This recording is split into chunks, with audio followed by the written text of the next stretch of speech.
We were reading a book 21 lessons for the 21st century और जहाँ पे last video में हमने छोड़ा था वहीं से आगाज़ करेंगे. But before starting this video I must tell you that इस वीडियो में आपके दो बहुत इंपॉर्टेंट टॉपिक्स कवर होने वाले हैं. एक ग्लोबल फाइनेंशियल क्राइसिस जो 2008 में आया था, और उसके अलावा जो 2016 में एक रेफरेंडम हुआ था बरतानिया में, इसको हम कहते हैं ब्रेग्जिट रेफरेंडम. उसकी बात हम करेंगे. सो ये दो इंपॉर्टेंट टॉपिक्स हैं, ये मैं आपको नोट्स के फॉर्म में कवर कर पाऊँगा. और अगर ये वीडियो आप लास्ट तक देखेंगे तो आपके दोनों टॉपिक्स आराम से कवर हो जाएंगे. ठीक है, अब हम इसको पढ़ना स्टार्ट करते हैं. इस पैराग्राफ को पढ़ते हैं. अब वो कहता है कि जो हमारे पास लिबरल निज़ाम था या जो लिबरल स्टोरी है वो इस बात को तस्लीम करती है कि दुनिया में हर चीज़ ठीक नहीं है, यानी all is not well in the world. ठीक है, और बहुत सारी मुश्किलात हैं जिनको अभी ओवरकम करना है, जिनको अभी हमने फेस करना है या ठीक करना है.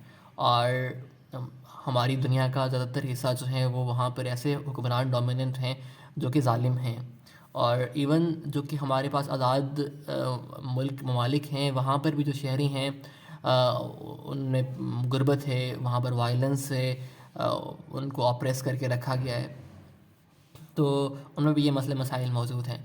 लेकिन वो कहता है कि एटलीस्ट हमें ये बात हमें पता होनी चाहिए कि इन तमाम मसाइल को ओवरकम करने के लिए, इनको हल करने के लिए इनका एक ही हल है कि आप लोगों को आज़ादी दें, उनको लिबरेट करें, और उनके जो ह्यूमन राइट्स हैं, जो उनके इंसानी हकूक़ हैं, उनकी आप हिफाजत करें, और हर शहरी को आप वोट करने का हक़ दें. ठीक है, और साथ में फ्री मार्केट इस्टेब्लिश करें, फ्री मार्केट्स को इस्टेब्लिश करें. कोई किसी किस्म की जो है हुकूमत की सेंक्शन नहीं होनी चाहिए किसी मार्केट के ऊपर. और साथ में जो आइडियाज़ हैं या लोग हैं या सामान हैं उनकी थ्रू आउट द वर्ल्ड जो तहसील है या जो उनकी क्रॉस द बॉर्डर ट्रांसपोर्ट है वो होनी चाहिए आसानी से. ठीक है, अब वो कहता है कि जो लिबरल पैनेसिया बेसिकली कहता है रेमेडी या सोल्यूशन को. ये जो लिबरल निज़ाम ने सोल्यूशन दिया है इसको तमाम दुनिया ने माना है. और वो कहता है कि स्लाइट वेरिएशन के साथ, थोड़ी मुख्तलिफ बातों के साथ, जॉर्ज डब्ल्यू बुश और बाराक ओबामा ने भी ये बात की है कि अगर हम दुनिया को लिबरलाइज़ कर देंगे और ग्लोबलाइज, हम अपने पॉलिटिकल सिस्टम को, इकोनॉमिक सिस्टम को ग्लोबलाइज और लिबरलाइज़ कर देंगे तो दुनिया में पीस आएगा और साथ में प्रॉस्पेरिटी पूरी दुनिया में आएगी. तो ये बात यहाँ तक इसने की. अब आगे चलते हैं. अब वो ये बात करता है कि दुनिया के वो ममालिक जिन्होंने लिबरल निज़ाम, जो लिबरलिज़म का निज़ाम दुनिया में फैल रहा है, इसमें शमूलियत इख्तियार की है, उनको पीस भी मिलेगा और वो मुल्क खुशहाल भी होंगे. और वो ममालिक जो रेजिस्ट कर रहे हैं, जो ममालिक अपने मुल्क में डेमोक्रेसी या लिबरलिज़म का जो निज़ाम है, फ्री मार्केट्स वगैरह को इस्टेब्लिश नहीं कर रहे, अब वो सफ़र करेंगे, यानी वो नताइज को भुगतेंगे. चूँकि ये इनेविटेबल है ना, इसको इनेविटेबल चीज़ है, इसने इन दी एंड होना ही है, लोगों ने इन दी एंड आज़ाद होना ही है, उनको आपने फ्री करना है. सो जब तक आप नहीं करेंगे तब तक आपने कंसिक्वेंसेस को बेयर करना है, नताइज को बेयर करना है.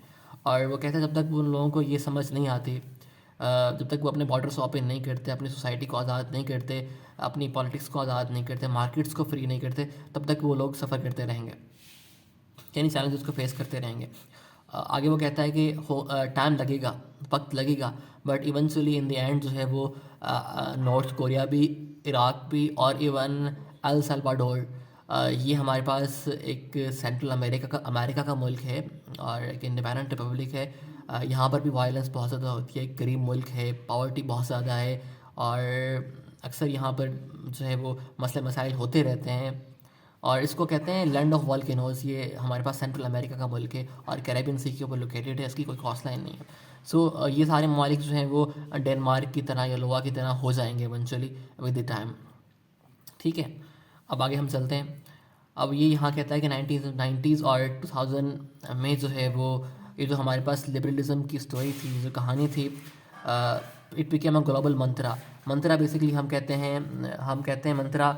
अगर मैं आपको समझाऊँ आम वर्डों के अंदर, स्लोगन को, यानी जो किसी भी फ़िलासफ़ी को रिप्रेजेंट कर रहा हो या किसी बिलीफ को रिप्रेजेंट कर रहा हो, यानी जो दुनिया में लिबरलिज़म का निज़ाम था, जो लिबरलिज़म की स्टोरी थी, इसको फॉलो करना शुरू किया काफ़ी ममालिक ने. मिसाल के तौर पर वो कहता है कि ब्राज़ील से इंडिया ने जो है वो लिबरल पॉलिसीज़ को अडॉप्ट किया, लिबरल पॉलिसीज़ को अडॉप्ट किया, अपनी इकनॉमिक पॉलिसीज़ को लिबरलाइज़ किया, ताकि वो अपने आप को उस डायरेक्शन में अलाइन कर सकें जिस डायरेक्शन में पूरी दुनिया जा रही है. ये जो मार्च ऑफ हिस्ट्री है जहाँ पे दुनिया लिबरलाइज हो रही है, इसमें वो जा सके. चूँकि वो कहता है ये इनएक्सोरेबल है। इनएक्सोरेबल का मतलब है इसको स्टॉप कोई नहीं कर सकता, it is impossible to stop और prevent that parts of the history. और वो कहता है कि जो ममालिक फ़ेल हो रहे हैं इस चीज़ में, और जो ममालिक अपने मुल्क को लिबरलाइज़ नहीं कर रहे, उनको इसने एक मेटाफोरिकली एक लफ्ज़ इस्तेमाल किया है कि वो फॉजल्स की तरह हैं, बायगॉन एरा, यानी बहुत पुराने ज़माने की फॉजल्स की तरह हैं। यानी वो इनडायरेक्टली ये बात कह रहा है कि वो मुल्क अभी बहुत आउटडेटेड हैं, ठीक है।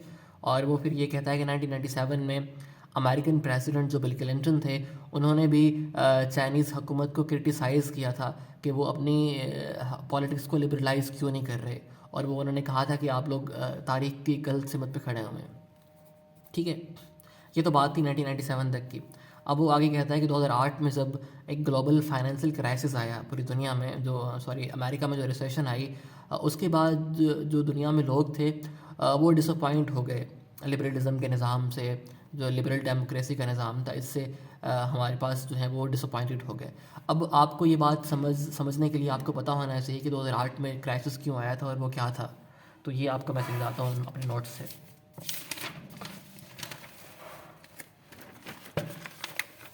आपको आई होप नज़र आएगा प्रॉपर्ली। अब इसका बैकग्राउंड क्या है। बेसिकली ये हमारे पास 2008 के अंदर अमेरिका में शुरू हुआ था, यूएस में। इसका बैकग्राउंड ये था कि हमारे पास जो अमेरिका में हाउसिंग मार्केट थी वो क्रैश करना शुरू कर गई थी, और जो लोगों ने कर्ज़े लिए हुए थे होम्स को बनाने के लिए, होम लोन्स बैंक से जो लिए हुए थे, वो पे नहीं कर पाए थे। जिसकी वजह से हमारे पास क्या हुआ था, हमारे पास बैंक्स जो है वो बैंकरप्ट हो गए थे। अब बेसिकली इसकी वजह क्या थी, वाई डिड दैट हैपन। इसलिए हुआ था क्योंकि बैंक्स ने ऐसे लोगों को कर्जे दिए थे जो लोग कर्ज पे करने जैसे थे नहीं, यानी बहुत गरीब लोगों को कर्जे दे दिए थे घर बनाने के लिए। और इसकी वजह से क्या हुआ था, हाउसिंग बबल क्रिएट हुआ था। उन लोगों ने जो है वो बहुत ज़्यादा कर्जे लेना शुरू किए और बहुत ज़्यादा घर बनाने शुरू कर दिए, ये सोच कर कि हम जो है वो घरों को महंगी कीमत में फ़रोख्त करेंगे और बाद में ये कर्जे हम वापस करेंगे और अमीर हो जाएंगे, ठीक है जनाब। इस वजह से हमारे पास क्या हुआ, घर बहुत ज़्यादा बनने शुरू हो गए और घरों की कीमतें बहुत ज़्यादा हाई होना शुरू हो गई, और बहुत ज़्यादा लोन लोगों ने बैंकों से लेना शुरू कर दिए। अब इसकी वजह से हमारे पास क्या हुआ, घरों की कीमतें बहुत ज़्यादा बढ़ गई, क्योंकि बहुत ज़्यादा लोन लिए, बहुत ज़्यादा घर बनाए गए और बहुत ज़्यादा लोगों ने महंगे बेचना शुरू कर दिए। तो एक इन्फ्लेशन क्रिएट होगी और एक इसको हम कहते हैं हाउसिंग बबल क्रिएट हो गया। अब इवेंचुअली इसकी वजह से हमारे पास हुआ ये कि घरों की कीमतें बहुत ज़्यादा बढ़ गई और साथ में घर बहुत ज़्यादा बन गए। अब सप्लाई बहुत ज़्यादा हो गई, डिमांड बहुत कम हो गई और लोग ख़रीद नहीं पा रहे थे क्योंकि बहुत महंगे थे। तो हमारे पास घरों की कीमतें ड्रॉप होना शुरू हो गई। वही हमारे पास सप्लाई एंड डिमांड वाली रूल है ना। तो बहुत ज़्यादा घर बन गए, कीमतें बहुत हाई थी, इन्फ्लेशन बहुत ज़्यादा थी, लोगों ने ख़रीदना छोड़ दिए, कीमतें गिरना शुरू हो गई। जब ये हाउसिंग बबल बरस्ट हुआ, यानी कीमतें जब ये गिरना शुरू हुई, तो लोग अपनी प्रॉपर्टीज़ को बेच ही नहीं पाए। प्रॉपर्टीज़ को जब बेच नहीं पाए तो उनको नुकसान होना शुरू हुआ। जब उनको नुकसान होना शुरू हुआ तो उन्होंने बैंक्स को लोन पे नहीं किए टाइम पर। जब बैंक्स को लोन नहीं उन्होंने पे किए तो बैंक्स का सारा पैसा डूब गया। जब बैंक्स वालों का सारा पैसा डूब गया तो स्टॉक मार्केट दुनिया में क्रैश करना शुरू कर गई और बैंक सारी बैंकरप्ट हो गई, इंस्टीट्यूशंस पैसों से खाली हो गए और उन्होंने जो है वो लोगों को निकालना शुरू कर दिया। कंपनीज बंद होना शुरू हो गई, बैंक्स बंद होना शुरू हो गई, उन्होंने लोगों को निकालना शुरू कर दिया, जॉब्स को कट ऑफ करना शुरू किया। तो एक ओवरऑल अमेरिका में रिसेशन आ गई इस वजह से।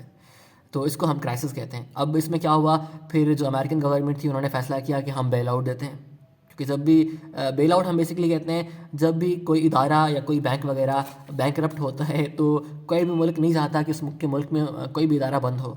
सो बेसिकली गवर्नमेंट जो है वो फिर उस इदारे को पैसे देती है ताकि ये अपनी कंपनी को चला सकें और जो बिज़नेस वगैरह कर रहे हैं वो उनका बिज़नेस बचा रहे और बाद में वो लोग हमें पे करें, ताकि अनएम्प्लॉयमेंट भी ना आए और वो लोग बैंकरप्ट भी ना हो और मुल्क को नुकसान भी ना हो। इसको कहते हैं बेल आउट। गवर्नमेंट ने उनको बेल आउट देना शुरू किया, जिस तरह पाकिस्तान भी अक्सर IMF से बेल आउट लेता रहता ताकि बैंकरप्ट ना हो जाए। तो ये वही यहाँ पर बात हुई। बेसिकली बैंकों को तो गवर्नमेंट ने बचा लिया, लेकिन लोगों का जो नुकसान हुआ था वो तो खैर हो गया। तो ये वही बात कर रहा है कि उस क्राइसिस के बाद लोगों का जो एतबार था लिबरल निज़ाम के ऊपर वो ख़त्म होना शुरू हो गया, वो डिसअपॉइंट होना शुरू हो गए। अब यहाँ पर इसने एक मेटाफोरिकल सेंटेंस इस्तेमाल किया है, फ्रेज इस्तेमाल किया है, मैं आपको ये समझाता हूँ। पहले हम पढ़ते हैं इसको। वो कहता है walls and fire walls are back in walls. और व्हाट डज दिस मीन, क्या मतलब है इसका, मैं आपको थोड़ा समझाता हूँ ये ग्रामेटिकली और किस तरह इसने मेटाफोरिक इस्तेमाल किया है। Well try to explain you that. अब बेसिकली अगर हम बात करें वॉल की, वॉल तो कहते हैं दीवार को। दीवार तो आपको पता है एक फ़िज़िकल बैरियर होता है, जिस तरह किसी बॉर्डर के ऊपर फेंस होती है, बाड़ होती है, तो जो दो मुल्कों को सेपरेट करता है। मेटाफोरिकली वो ये बात कर रहा है कि जो मुल्क हैं, जो नेशंस है, उनके दरमियान जो इमिग्रेशन है या जो ट्रेड है वो ख़त्म होती जा रही है। यानी वो उनके दरमियान में बैरियर आ रहा है, वो इमिग्रेशन बहुत ज़्यादा मुश्किल हो रही है और ट्रेड मुल्कों के दरमियान में ख़त्म होती जा रही है। वॉर्स कहते हैं फैशनेबल या पॉपुलर हो जाना, यानी वॉर्स दोबारा पॉपुलर हो रही हैं। यानी बैरियर जो थे मुल्कों के दरमियान में जो ट्रेड थी वो ख़त्म हो रही है और बैरियर्स जो हैं दोबारा पॉपुलर हो रहे हैं और इमिग्रेशन जो है वो मुश्किल होती जा रही है। सो ये बात की। और इसके अलावा एक और वर्ड है फायर वॉल। वॉल्स तो समझ आएगी आपको, फिजिकल बैरियर और ट्रेड वगैरह जो फिजिकली हो रही थी वो ख़त्म होना शुरू हो गई है। फायर वॉल का मतलब क्या है? अब जो लोग कंप्यूटर चलाते होंगे, जिनको विंडो के बारे में थोड़ा बहुत आइडिया होगा, उनको ये पता होगा कि ये टेक्निकल बात उसने की है। बेसिकली फायर वॉल जो है ना वो कंप्यूटर के अंदर होती है, किसी नेटवर्क के अंदर होती है, जो प्रिवेंट करती है, किसी प्राइवेट नेटवर्क को प्रिवेंट करती है। बेसिकली मेटाफोरिकली वो ये बात कर रहा है कि इंटरनेट के ऊपर सेंसरशिप लगा दी गई है। बेसिकली फ्लो ऑफ इंफॉर्मेशन जो आईटी के थ्रू हो रहा है, जो इंटरनेट के थ्रू हो रहा है, उसके ऊपर सेंसरशिप पाबंदी लगा दी गई है। बेसिकली काफ़ी मुल्क दुनिया के इस तरह के हैं जहाँ पर सेंसरशिप है, वहाँ बहुत सारी वेबसाइट्स बंद हैं, बहुत सारी इवन इंटरनेट वहाँ पर बंद है। जिस तरह हमारे यहाँ होता रहता है, इंटरनेट के ऊपर आए रोज़ रिस्ट्रिक्शन पाबंदियाँ लगती रहती हैं, तो वो उसको फायर वॉल कह रहा है। यानी कि फ़िज़िकली भी बैरियर आ चुका है, दुनिया में दोबारा से वापस आ गया है, और जो फिज़िकल तो गुड्स वगैरह नहीं आ सकते, लेकिन जो ऑनलाइन इन्फॉर्मेशन आ रही थी, जा रही थी, दुनिया में फैल रही थी, वो भी जो है वो अब उसके ऊपर भी पाबंदी लगाई जा रही है। यानी ये वही बात कर रहा है कि फ़िज़िकल बैरियर भी दुनिया में दोबारा आते जा रहे हैं, ट्रेड वगैरह मुश्किल होती जा रही है, और साथ में वो ये बात भी कर रहा है कि इंटरनेट के ऊपर, ऑनलाइन वर्ल्ड के ऊपर भी पाबंदियाँ लगाई जा रही हैं आज के दौर में। सो ये वो बात इसने यहाँ पर की है। आई होप आप लोगों को प्रॉपरली समझ आई होगी। अब वो आगे कहता है कि ऑस्टेंसिबली कहते हैं अपेरेंटली, हो सकता है ज़ाहिरी तौर पर ऐसे नज़र आ रहे हैं, हो सकता है ऐसे ना भी हो। और कहता है ज़ाहिरी तौर पर हमें ये बात नज़र आती है कि जो डेमोक्रेटिक गवर्नमेंट्स हैं, जो जमहूरी हुकूमत है, वो जो आज़ाद जुडिशरी का निज़ाम है, यानी जो कोर्ट्स का निज़ाम, आज़ाद कोर्ट्स का निज़ाम है, उसको अंडरमाइन कर रही है, उनको आज़ादी से काम नहीं करने दे रही। साथ में वो ये बात करता है कि जो फ्रीडम ऑफ एक्सप्रेशन है, सॉरी ये नज़र नहीं आ रहा था आपको, जो फ्रीडम ऑफ एक्सप्रेशन है, जो प्रेस है, मीडिया के ऊपर भी पाबंदियाँ लगाई जा रही हैं, और साथ में जो अपोजिशन करता है हुकूमत की, उनको ट्रैटर या ये कहा जाता है कि तुम गद्दार हो। तो ये बात की। अब आगे वो ये बात कर रहा है कि जो स्ट्रॉन्ग मैन है, स्ट्रॉन्ग मैन से यहाँ मुराद है अथॉरिटेरियन लीडर्स। जिस तरह ये बात कर रहा है कि टर्की के अंदर या रशिया के अंदर जो लीडर्स हैं वो अथॉरिटेरियन हैं, सारी ताकत उनके पास है, जो डिसीजन वो लेते हैं वही बेसिकली होता है, क्योंकि पावर का वो ताकत का सरचश्मा वही है, बेसिकली वो अथॉरिटेरियन है। सो वो उनको ये बात कर रहा है कि उन्होंने जो है वो इलिबरल डेमोक्रेटिक रिजीम क्रिएट किया हुआ है, वो एक्सपेरिमेंट कर रहे हैं दुनिया में। और हालांकि वो डाउन राइट का मतलब है कोई चीज़ एब्सोल्यूट हो, कोई चीज़ एक्सट्रीमली आपको नज़र आ रही हो, कि वो कहता है वो उनकी एब्सोल्यूट डिक्टेटरशिप है, वो आज़ाद जमहूरियत पे यकीन नहीं रखते, वो डिक्टेटरशिप उन्होंने कायम की हुई है, अथॉरिटेरियन वो लीडर हैं। फिर उसने एक और बात की है, वो कहता है कि आज के दौर में जो एक परसेप्शन थी बहुत पहले, या एक आइडिया था कि चाइनीज़ जो है, या जो चाइनीज़ कम्युनिस्ट पार्टी है वो नॉन डेमोक्रेटिक है या जो वो इलिबरल है, ये परसेप्शन आज के दौर में ख़त्म होती जा रही है, और बहुत कम लोग इस बात पर अब यकीन रखते हैं, क्योंकि चाइना बहुत तरक्की कर रहा है। सो ये वो बात इसने की है। उसके बाद वो कहता है कि 2016 के अंदर ब्रेग्ज़िट बरतानिया में हुआ और अमेरिका में डोनाल्ड ट्रंप आया। ये इस बात को सिग्निफाई कर रहा है, इस बात को शो कर रहा है कि लिबरल निज़ाम जहाँ से शुरू हुआ था, जो उसकी कोर्ट थी, जहाँ से शुरुआत उसकी हुई थी, वही लोग उससे अब डिसअपॉइंटेड हो रहे हैं। अब ये बात आपको इस तरह समझ नहीं आएगी, इसको समझाने के लिए आपको ब्रेग्ज़िट के बारे में मुझे पूरा बताना पड़ेगा, एंड आई विल ट्राई कि आपको एक सही नमूने से समझा पाऊँ। मैं नोट्स खोल लूँ। अब बेसिकली व्हाट वाज ब्रेग्ज़िट, थोड़ा आपको मैं इसका ओवरव्यू दे दूँ ताकि आपको ये बात समझ आए ना, इस तरह आपको ये शायद बात सही समझ ना आए। बेसिकली वर्ल्ड वॉर 2 के बाद क्या हुआ था, वर्ल्ड वॉर 2 के बाद एक यूनियन बनी थी, उसको हम कहते हैं यूरोपियन यूनियन, जिसका एम्फेसिस या नारा ये था कि हमने फ्री ट्रेड करनी है, हमने दुनिया में डेमोक्रेसी को लागू करना है, और उनका ये नारा था कि हमने मल्टीलेटरलिज्म दुनिया में शो करना है। बेसिकली इसको हम कहते हैं लिबरल इंटरनेशनल ऑर्डर, यूरोपीय यूनियन की फॉर्म में बरतानिया और अमेरिका ने कायम किया था, जो यूरोपीय यूनियन के फॉर्म में हमें वर्ल्ड वॉर 2 की बात नज़र आया था।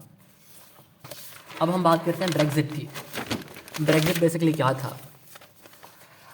ब्रेग्ज़िट बेसिकली 23 जून 2016 को बेसिकली क्या हुआ था, बरतानिया के अंदर वोटिंग की गई थी, और एक सवाल, वोटिंग या रेफरेंडम हुआ था, एक सवाल इसमें किया गया था कि बरतानिया को यूरोपीय यूनियन का हिस्सा रहना चाहिए या नहीं रहना चाहिए, यानी weather the UK should leave यूरोपीय यूनियन और इट शुड स्टे इन यूरोपीय यूनियन।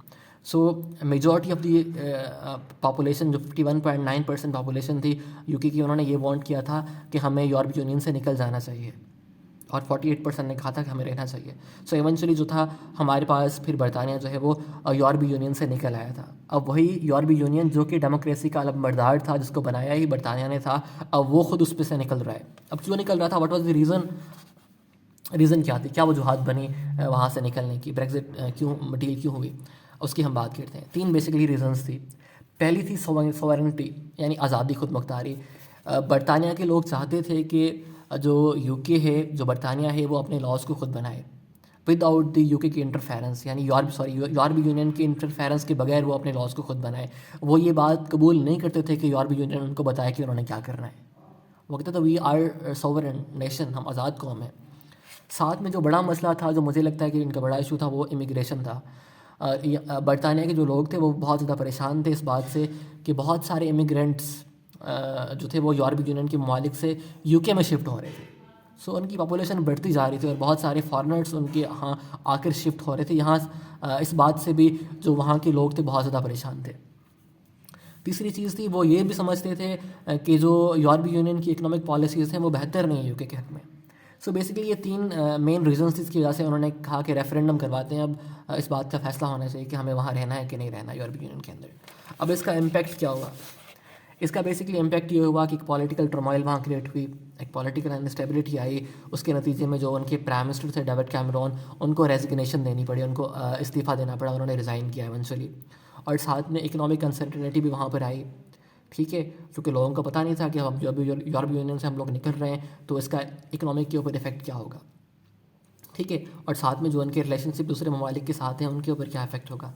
सो ये मसला भी था। और साथ में सबसे बड़े इशूज़ लीगल इशूज़ थे, क्योंकि वो यूरोपीय यूनियन को लीव कर रहे थे तो उनको अपने लॉज सारे चेंज करने पड़े। So that was actually Brexit deal और ब्रेक्जिट रेफरेंडम। अब इसकी सिग्निफिकेंस क्या है, इसकी सिग्निफिकेंस हमारे पास ये है, ब्रेक्जिट बॉन्ड को अगर आप देखें तो बहुत सारे लोग नहीं चाहते थे कि यूरोपीय यूनियन के साथ वो काम करें। बरतानिया के बहुत सारे लोग इस बात पे खुश नहीं थे कि वो यूरोपीय यूनियन के साथ काम करें, हालांकि वही यूरोपीय यूनियन जो कि लिबरलिज्म के अलंबरदार थी। और यूके के लोग भी, बरतानिया के लोग भी तो लिबरल निज़ाम पे यकीन रखते हैं। सो वो खुश नहीं थे उससे, ठीक है। और वो कहते थे कि हमारा अपना कंट्रोल, हमारे अपने लॉज के हमारे अपने लॉज होने चाहिए, अपना कंट्रोल होना चाहिए। साथ में ये बात भी हमें शो हुई कि बरतानिया के मुख्तलिफ हिस्सों के मुख्तलिफ ओपिनियंस हैं। फॉर एग्ज़ाम्पल इंग्लैंड और वेल ने इसके हक़ में वोट किया कि हमें छोड़ना चाहिए। बेसिकली वो यूरोपीय यूनियन से निकल गए, इंग्लैंड और वेल्स, जबकि स्कॉटलैंड और नॉर्दर्न आयरलैंड जो है वो उसमें शामिल रहे, उन्होंने नहीं छोड़ा उसको। सो बेसिकली ये सिग्निफिकेंस है। एक तो ये बात आपको समझ आई।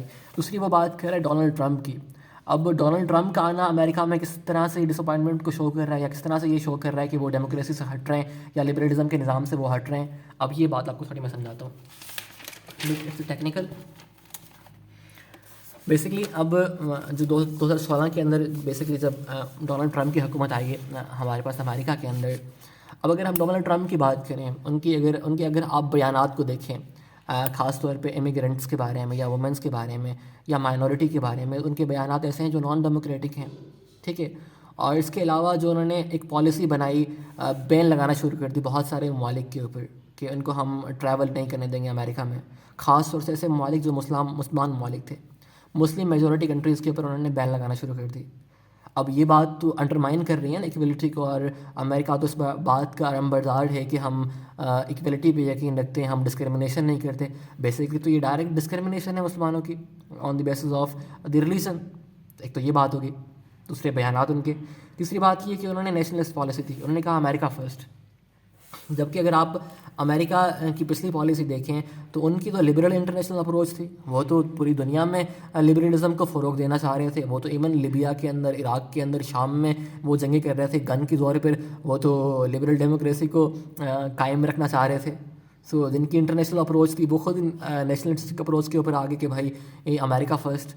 सो ये तो एक उल्टी बात होगी, ठीक है। तो ये बात भी वो कर रहा है। साथ में उन्होंने इवन काफ़ी for example Paris climate agreement हुआ था, उससे उन्होंने विदड्रॉ किया। फिर ईरान न्यूक्लियर डील है। सो ये बहुत सारी बातें इस तरह की हैं जिनसे साबित हो रहा है कि Trump was not a democratic leader. और अगर अमेरिका के लोगों ने उनको चूज़ किया, इसका मतलब है वो मायूस हो गए हैं डेमोक्रेसी से, तभी तो उन्होंने नॉन डेमोक्रेटिक बंदे को चूज़ किया है। और साथ में बरतानिया जो है वो यूरोपीय यूनियन से निकल रही है, तो ये बात वो शो कर रहा है कि जो बरतानिया के लोग हैं, जो यूरोपीय यूनियन डेमोक्रेसी के लिबरलिज्म के लंबरदार है, वो उससे नाखुश है। तो ये वो बात की उसने की यहाँ तक की। फिर आगे वो तंज करता है उनके ऊपर, सटैरिकल जुमला उसने लिखा है। कहता है कुछ साल पहले तक तो अमेरिका और बरतानिया के जो लोग थे, जो यूरोपियंस थे, वो ये कोशिश कर रहे थे कि वो इराक को भी, लीबिया को भी बंदूक के ज़ोर पे आज़ाद करवाएं, उनको लिबरलाइज़ करवाएं। जबकि आज तुम देखो कैंटकी यानी यूके के अंदर और यॉर्कशायर यानी अमेरिका के अंदर भी लिबरल निज़ाम नहीं है। वो लिबरल निज़ाम आपको देखे नज़र ही नहीं आ रहा। वो यूरोपीय यूनियन से निकल रहे हैं और ये जो है वो ट्रम्प को इलेक्ट कर रहे हैं। बेसिकली 2016 में जो इवेंट्स हुए हैं ये उनकी बात कर रहे हैं। और फिर वो आगे ही कहता है कि कुछ लोगों का ये ख्याल है कि वो हम जो पुरानी हमारी हिरार्की थी, जो उनकी रेशल सोच थी, वो उसको छोड़ने को तैयार ही नहीं है। जिस तरह ट्रम्प थे, वो तो कहते हैं Americans are basically great, Americans are great, बाकी नेशंस ग्रेट नहीं है। तो ये तो उनको समझते हैं कि रेशल सुपीरियरिटी है, उसको नहीं छोड़ना चाह रहे। बल्कि दूसरे लोग जो हैं वो ये समझते हैं कि लिबरलिज्म या ग्लोबलाइजेशन सिर्फ जो है वो चंद एलिट्स को फ़ायदा दे रही है, बाकी सब लोगों को नुकसान हो रहा है, मैसेज को लोगों को नुकसान हो रहा है, उनके नुकसान करवा के सिर्फ कुछ लोगों को फ़ायदा दिया जा रहा है। तो ये बात भी है, ठीक है। अब वो यहाँ पर ये बात करता है, आगे चलते हैं हम। आगे वो कहता है 1938 के अंदर, फिर वो हिस्टोरिकल बात कर रहा है, हिस्टोरिकल पर्सपेक्टिव दिखा रहा है कि 1938 के अंदर हमारे पास 3 नज़रियात थे। 3 नज़रियात कौन से थे? आपको मैंने शुरू में बताया था कि एक लिबरल नज़रिया था अमेरिका बरतानिया का, जर्मनी में फैशिज्म का नज़रिया था, और रशिया में हमारे पास या सोवियत यूनियन में हमारे पास कम्युनिज़म का नज़रिया था। बेसिकली वो 3 नज़रियात थे। अब जर्मनी को शिकस्त हुई 1968 में, 2 नज़रियात बचे हमारे पास। ये वही बात कर रहा है, 2 नज़रियात बचे, एक कम्युनिज़म का नज़रिया और एक लिबरलिज़म का नज़रिया। एक कोल्ड वॉर चली अमेरिका और बरतानिया और रशिया के दरमियान में, इसमें रशिया को शिकस्त हुई, सोवियत यूनियन टूट गई, तो लिबरलिज्म का नज़रिया भी चला गया। तो 1998 टू ऑनवर्ड हमारे पास एक ही नज़रिया बचा जो कि लिबरलिज्म का नज़रिया था, और उसने प्रिवेल किया पूरी दुनिया में वो फैलता चला गया, जो उसने पीछे बात की है। लेकिन अब 2018 की अगर वो कहता है बात करूँ, क्योंकि ये बुक 2018 में पब्लिश हुई थी, अब कहते हैं 2018 में हम दोबारा ज़ीरो पे आ गए, क्योंकि जिन ममालिक ने लिबरलिज्म को प्रमोट किया वो खुद लिबरलिज्म से हट गए। मिसाल उसने बरतानिया और अमेरिका की दी है, जो 2 बड़े मुल्क हैं, ठीक है। अब कहते हैं कि कोई ये कहता है कि जो लिबरल एलीट्स हैं, जिन्होंने डोमिनेट किया था इस दुनिया को रिसेंट डिकेड के अंदर, इन्हें 15-20-30 सालों में इन्होंने डोमिनेट किया था, ये इनकी हुकूमत दुनिया में कायम थी। अब वो खुद परेशान हो गए, शौक में चले गए, वो कन्फ्यूजन का शिकार, डिसओरिएंटेशन यानी कन्फ्यूजन का शिकार हो गए, ठीक है, जो लोग इसके अलमबरदार थे। अब वो कहता है कि कोई एक नज़रिया होना जो है वो एक इंसान को कॉन्फिडेंस देता है, रीअश्योर यानी वो उसको कॉन्फिडेंस देता है, कॉन्फिडेंस देने वाली बात होती है, ठीक है ना। जब वो इंसान के पास जब नज़रिया होता है, लेकिन वो तब परफेक्टली हर चीज़ ठीक होती है, क्लियर होती है, हमें नज़र आ रही होती है। लेकिन सडनली अगर ऐसा हो कि कोई नज़रिया हमारे पास बचे ही नहीं, तो ये बहुत टेरिफाइंग, बहुत डराने वाली, बहुत परेशान करने वाली बात है, और कोई बात हमें समझ भी नहीं आ रही। अब जिस तरह से सोवियत एलीट्स के साथ या सोवियत यूनियन के साथ 1980s के अंदर हुआ था, उनको समझ ही नहीं आई थी कि उनके नज़रिए के साथ क्या हुआ। इस तरह से लिबरल्स को भी समझ नहीं आ रहा कि जो उन्होंने प्री ऑर्डेन पाथ, जो उन्होंने सोचा था कि हमने इस डायरेक्शन में एडवांस करना है, या जो प्री डिसाइडेड पाथ उनको नज़र आ रहा था, अब वो उस कोर्स पे तो दुनिया नहीं चली, वो तो उससे तो हट गए, और उनके पास कोई अल्टरनेटिव भी नहीं है। प्रिज्म से यानी मुराद यानी कोई अल्टरनेटिव आइडिया, यानी कोई अल्टरनेटिव वे ऑफ लुकिंग भी उनके पास अभी मौजूद नहीं है। अब इस डिसऑरिएंटेशन या कन्फ्यूज़न में ये हुआ है कि लोग जो लिबरल लोग हैं या जो लिबरलिज्म पर यकीन रखते हैं, वो एपोक्लिप्टिक टर्म्स में सोच रहे हैं। अब एपोक्लिप्टिक बेसिकली हम कहते हैं रिलेटिवली, जब हमें ये ख्याल आए कि हमारी सिविलाइजेशन या हमारी दुनिया जो है वो अब ख़त्म होने वाली है, इसको हम कहते हैं एपोक्लिप्टिक टर्म्स, कि अब दुनिया जो है वो एंड की तरफ जा रही है, यानी दुनिया की हैप्पी एंडिंग होने वाली है। वो एक बाइबल से एक उसने वर्ड यूज़ किया है, आर्मेगडॉन। अब आपको मैं समझाता हूँ ये क्या होती है। आर्मेगडॉन बेसिकली बाइबल की एक टर्म है, बाइबल से ये लफ्ज़ उसने उठा के यहाँ इस्तेमाल किया है। बेसिकली ये एक बैटल होनी है, एक बैटल ग्राउंड है, यहाँ पर बैटल होगी गुड और ईवल के दरमियान में, जो बाइबल में लिखा हुआ है, जहाँ पर फाइट होगी between good and evil according to Bible, क्योंकि ये उसने अपनी किताब से, स्क्रिप्चर से उठाया है। अब मोर जनरली ये लफ्ज़ इसलिए इस्तेमाल हम करते हैं मेटाफोरिकली किसी डिसाइसिव कन्फ्लिक्ट को शो करने के लिए या किसी कैटास्ट्रॉफिक कन्फ्लिक्ट को शो करने के लिए, यानी किसी तबाही को या किसी जंग को शो करने के लिए इस्तेमाल करते हैं। तो यानी उसको उसका ये ख्याल है कि अब कोई बैटल होने वाली है, कोई अब जंग होने वाली है, कोई तबाही आने वाली है। क्योंकि अब हमारे पास कोई रियलिटी चेक तो उसके अकॉर्डिंग बचा नहीं है, और वो कहता है माइंड लेचेस। अब लेचेस हम कहते हैं स्टिक करने को, या अगर मैं आपको आम लफ्ज़ों में बेसिकली बताऊँ तो किसी चीज़ के ऊपर स्ट्रांगली फिक्स हो जाना या अटैच हो जाना। कहता है माइंड अब हमारा ऐसी एक ही चीज़ के ऊपर फिक्स हो रहा है कि अभी दुनिया में तबाही वाले सिनेरियो आने वाले हैं, सिनेरियो आने वाले हैं, तबाही आने वाली है। जिस तरह वो एग्जांपल देता है कि एक बंदा है, उसको बहुत ज़्यादा बुरा हेडेक है, उसको बहुत ज़्यादा सिर में दर्द है, तो ये इस बात को सिग्निफाई कर सकता है कि उसको ब्रेन ट्यूमर हो सकता है, टर्मिनल स्टेज वाला, मारने वाला। तो ये वही बात कर रहा है कि ब्रेग्जिट और जो डोनाल्ड ट्रंप की हुकूमत आई है, जो ब्रेग्जिट हुआ है, हाँ ये यही बात कुछ शो तो नहीं कर रहा है कहीं कि दुनिया हमारी ख़त्म होने वाली है। सो ये उसकी थोड़ी बहुत इनसिक्योरिटी है ऑथर की। तो यहाँ तक हमने पढ़ लिया। अब इन द नेक्स्ट वीडियो हम आगे पढ़ेंगे इंशाल्लाह। Thank you very much.